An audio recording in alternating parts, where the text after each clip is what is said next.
Good morning, everybody, and a happy Tuesday morning to you. This is another ridiculously long video. We cover so much stuff in here you just will not believe. And everything I say, I can back up with pictures and video. So there's a lot of royal family news, and then we're going to get into another royal family. I believe it's Norwegian, a little update there. And then we're going to jump into the Harry, Meghan stuff. So hold on to your hats, people. There's a lot. Let's get busy. Let's go. We're going to start off with Queen Camilla. Her reading room charity has unveiled plans for a neuroscientific study into the effects of book clubs on the brain. Now, of course, the Queen's organization stems from her lifelong love of books, and it's going to do the psychological and physiological effects of communal reading. It's a laboratory-controlled investigation that's being done at the University of East London in partnership with the Bentley Foundation, and it will look at how the experience of reading in small books transforms lives. It will build on research conducted in 2024, which revealed that as little as 5 minutes of reading fiction can reduce stress by almost 20%. Moving on to Zara Tindall, she's back in the UK from Australia. She attended the festival trial day at Cheltenham Racecourse, and everybody's talking about how good she looked in this blue coat. I have to tell you, I love the coat. I'm not crazy about this headband she's wearing. I don't know if it's the headband or the color. Something to me just seems off. Thank you to Remoulade Sauce for showing us what she was wearing. Next up, we have Prince William. He announced his new role as patron of a new expedition in Antarctica linked to one of his friends who recently passed away. So he is now the patron of the Onwards expedition, which will see Max Worsley trek. It's 1,400 kilometers across Antarctica to the South Pole in 60 days. Now, Max is the son of the late explorer and Army officer, Lieutenant Colonel Henry Worsley, who died in 2016 while attempting his third expedition to complete the first solo unsupported crossing of Antarctica. So Max is going to set out in November on the 10th anniversary of his Father's Day with Norwegian adventurer Martin Nies. Yeah. Let's move on now to Charles and Camilla. They were driven to church in the morning in their brand new electric car, and Charles was joking to the people outside the church that the Lotus was silent but deadly. It appears that Princess Anne and Sir Tim Lawrence were there waiting for them, and then the King and Queen arrived. That's what the pictures appear to be. And this is when they went to church Sunday morning, and they were at St. Peter's Church in Wolferton, Norfolk, not their usual place to go. I'm glad to see them all together, looking well, looking happy. Very nice. Now, when the service was over, the King and Queen were seen walking with the soon-to-be Archbishop of Canterbury, Dame Sarah Mullally. I hope I'm saying that correctly. And Princess Anne was seen walking with Paul Williams, the rector of Sandringham. Next up, still sticking with King Charles, he put out a video saying he was pleased and proud of the charity he founded 50 years ago, which aims to improve the lives of disadvantaged young people in the UK. The King's Trust, formerly known as the Prince's Trust, was set up by Charles in 1976, and it has since become one of the UK's leading youth organizations, helping more than 1.3 million young people to date. They have helped over 92,000 young people in the UK alone secure sustainable jobs. So of course Charles is proud, and he should be. He founded the trust with his Navy severance pay of £7,400 to fund a number of community initiatives during a time of record unemployment, inflation, and unrest. The trust says research shown it has contributed to at least £11.4 billion to society. So the anniversary impact report, 50 years of working with young people, will be released next week, which reveals new findings on young people's attitudes and fears about their careers and futures. All right, they're talking about Sarah again and the fact that she owned a leather Hermes Birkin that commands prices from £8,800 up to several million. And apparently at the peak of her spending, Sarah owned a whole wardrobe full, with each one selling secondhand online for £20,000 plus. And in 2011, she was snapped with a black Hermes Birkin featuring gold leathering and hardware. And then in 2018, she was seen out and about with a blue Birkin. They're saying that this handbag, it's not just a handbag, it's a passport into society. Listen, if she's got those, let her sell them and she can make some money. There you go. Hey, before we move on, I want to talk about Marius Borg Høiby from Norway. We already know he's facing like 30 different charges for just about anything you can imagine. And now they have added on to those charges drugs. This man has been accused of assaulting 4 different women. He's being prosecuted for 32 different offenses. The initial charges started in 2020. He apparently received and transported 3.5 kilos of marijuana. Remember, this is not the king's son. This is the king's stepson. I remember when they got married, it was a big stink. But his natural father, biological father, has a drug issue. So I'll keep an eye on this story for you. All right, moving on. We had heard that Meghan and Harry gate crashed Kris Jenner's 70th birthday party. Well, there was an episode of Khloe Kardashian's podcast, Khloe in Wonderland, and Kim, Khloe, and their friend Jonathan discussed the party. And at one point, Kim turns to Khloe and says, "Shall we talk about the party crasher?" Yeah, there's a lot of talk about this, but here, just listen to it for yourselves. Tell me what you think. It's good. We just wanted to give you a little shout out. I said you were at my mom's 70th. And yeah, that was a fun night, wasn't it? That was a fun night. That was probably one of the best parties in like 15 years. They don't do parties like that anymore. Right? They don't. No. Yeah. We used to do, when I did PR, we used to do big events like that. And they were like these kind of parties where like one after the next would come in. Should we talk about the party crasher? What it is, and it was like the crazy mix. Oh and my now God. it's like everything's so corporate. It's Yeah. sponsors. Yeah. So nobody could ever pull that off unless you're like paying for your own party, which nobody really does anymore. Yeah. Yeah. So- Well, we're not doing it again for a long time. It was really expensive. That's the last time. There have been rumors that Meghan forced Prince Harry to turn up at this bash at Jeff Bezos and Lauren Sanchez's house without a formal invitation. And then, of course, Photogate happened. And so, yeah, if that's true, then they're absolutely done in Hollywood. All right, moving on. We have heard now that the Sussexes, after Meredith Maines and after Mr. Holt, they have now parted ways with the U.S.-based Method Communications PR consultants after only 7 months. So between all of that and the Netflix series being canceled and everything else that's going on, I would say, yeah, they're in the toilet. All right, moving on. This is the only thing I'm talking about as far as the Beckhams go. Apparently, Meghan is watching this whole thing unfold. It's being reported, and she feels vindicated in the public's negative reaction to Victoria Beckham. She's watching this, and they're saying she feels satisfied. Victoria's pattern of control, manipulation, and constant undermining has finally been, revealed. Now remember, it's Meghan who claimed Victoria was leaking information and destroyed the relationship between the Beckhams and Harry. Yep.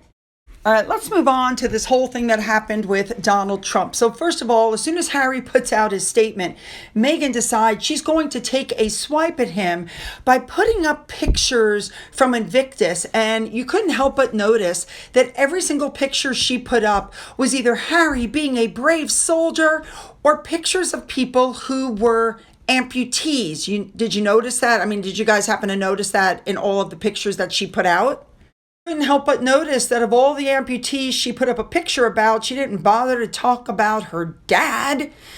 Now, let me tell you how diplomacy works. I should say soft diplomacy. It appears that the king was very concerned about Donald Trump's statement. He relayed to the White House his concerns, of course, through back channels. And since Trump loves the royal family and always has, he then did a reversal and put out a different statement. That's what should have happened. Harry had no business saying anything. And that, my friends, is the correct way to handle things. Harry should never have opened his big fat mouth. He doesn't represent the royals, but he still thinks he does. You know what I mean? Well, I want to give a big thank you to this Twitter user because she found articles from people where they said they served with Harry Now, these are people who knew Harry who were there. They said he had his own tent. There were guards outside the tent. He was rude and privileged. He had a PlayStation. And then, of course, the photo ops, they were fake. Like, there were a few patrols under heavy protection. At one point, one of the articles says that he was going through an empty village. We've all seen the pictures of him sitting playing on his Xbox. I mean, who takes an Xbox to war? We're also all aware of his racist comments that he made against some of his fellow soldiers that he claims to love. Now, again, Curly Girl here on Twitter noted something. Harry's shoes, all the other shoes of all of his comrades were dirty, caked in mud. But then you look a little closer at Harry's shoes and they're pristine clean. They're still the same cream color. They don't have the same dirt and mud and stuff caked on them that the other soldiers have. I never noticed that before, but she's absolutely right. And that lends credence to what everybody said, that he was playing army soldier, but he wasn't really an army soldier. And I also want to add, let's not forget, that when he was Captain General of the Royal Marines, he had an offer to go to a memorial service for veterans and victims of a base attack.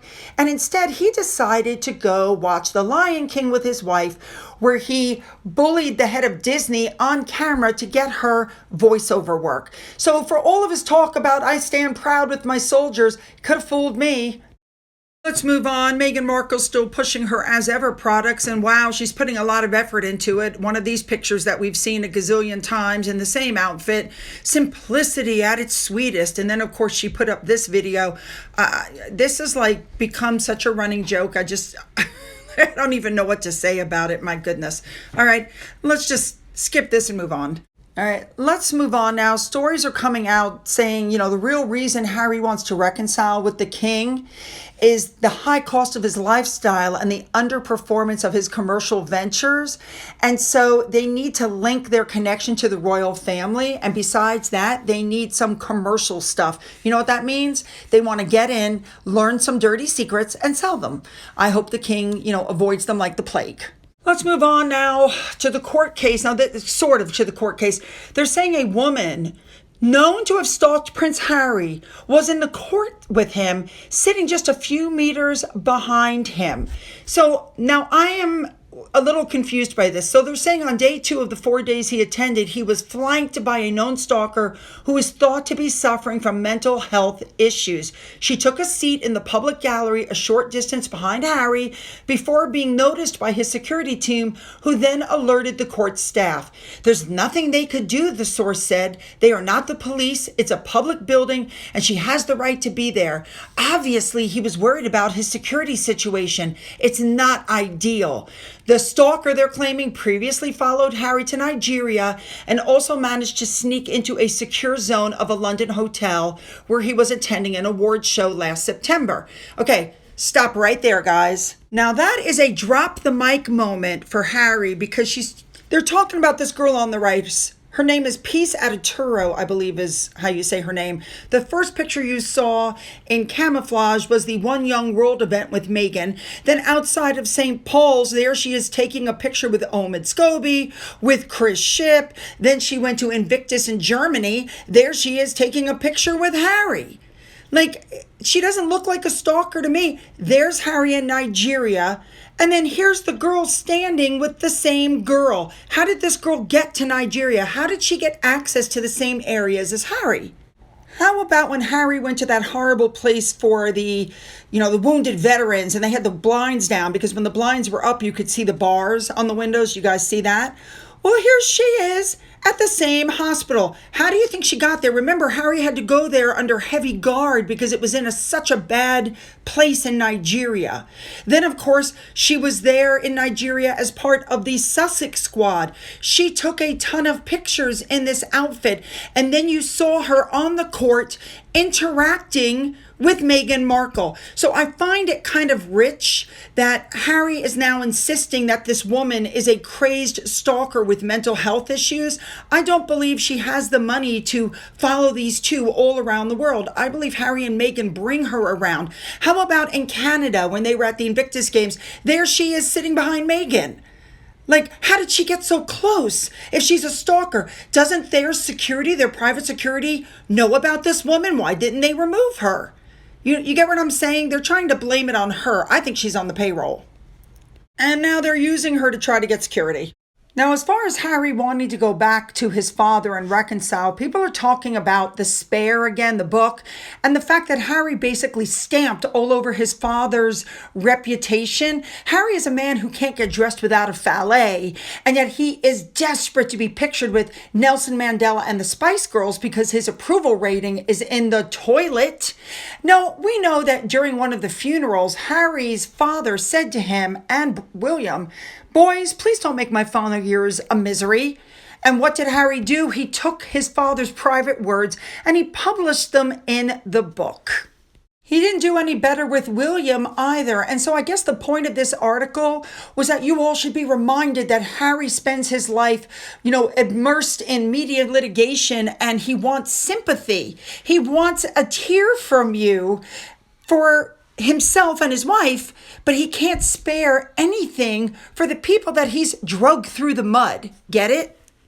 I think we all know that being a member of the royal family, much of it is performance, balconies, tours, while hosting heads of state with a game face on.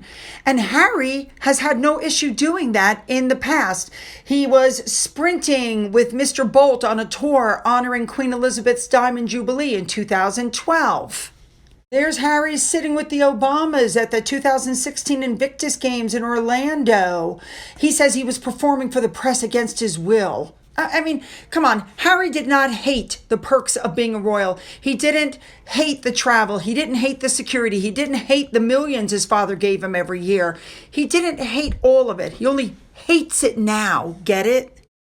All right, let's move on to our big story for today. Harry and Meghan, we heard they were going to be attending the Sundance Film Festival, and they did. Now, I want you to remember that this is about Cookie Queens. They produced it, but it had already begun filming and was way into production when they basically paid some money and slapped their names on it. There were literally 4 production companies involved and like 20 producers. They literally only attached their name to it. I do believe they agreed not to use their titles for commercial gain. And what do you see there? Their titles. Now, here they are at the Sundance Film Festival. And remember, Meghan was so miserable. But when I look at these pictures, she just doesn't look miserable to me.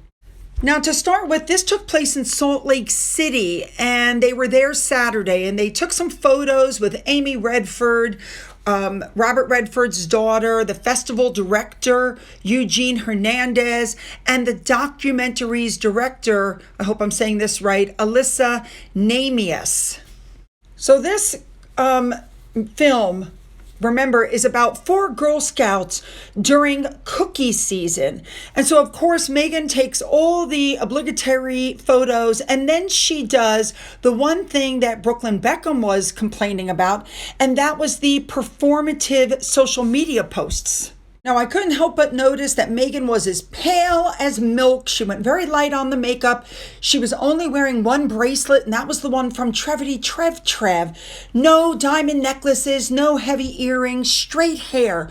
She wanted to look casual and easy on this particular evening. So the next day, they had the special screening of the show, and they asked Meghan about the cookies.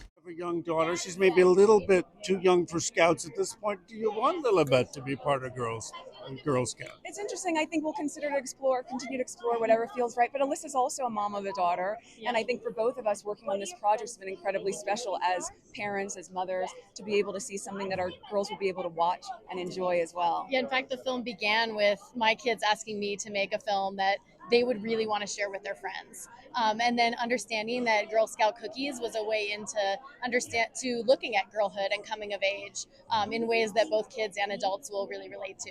So I'm so excited to share that with the world.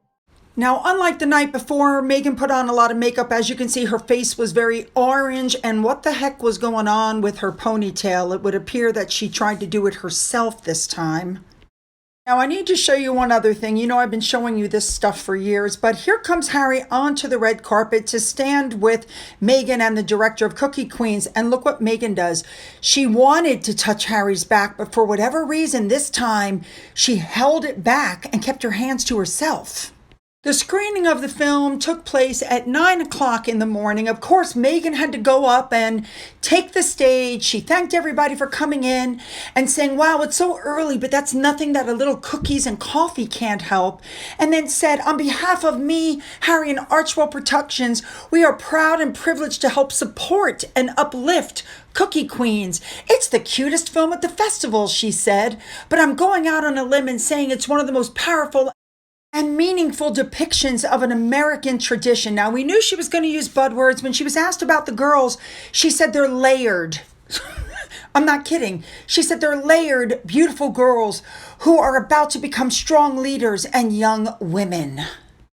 And she turned the conversation to herself. As a former girl myself, my mom was troop leader, blah, blah, blah. And then she said, quote, I'm proud that our conversations and collaborations have led to Archwell Productions partnering with this team to executive produce. As I've shown you earlier, how many executive producers there were. By the time she came along, this production was pretty much done. I mean, performative social media posts using other people's children. Is anybody shocked by that? This movie's not going to get picked up by anybody, which is the whole point of going to Sundance, is to try to get Netflix or somebody to want to, project this movie out. It's just not going to happen. All right, you guys, you know what to do. Hit the like and the subscribe button and the bell for all notifications. Go down into the description box where you'll find the link to my Twitter, my Gettr, my Rumble, my email, a link to my second channel, a link to my father's book, which is still listed on Amazon, and a link to my Amazon wish list, as well as a physical address. For those of you who have donated to my coffee fund, thank you so much. And as always, you guys, have a great day.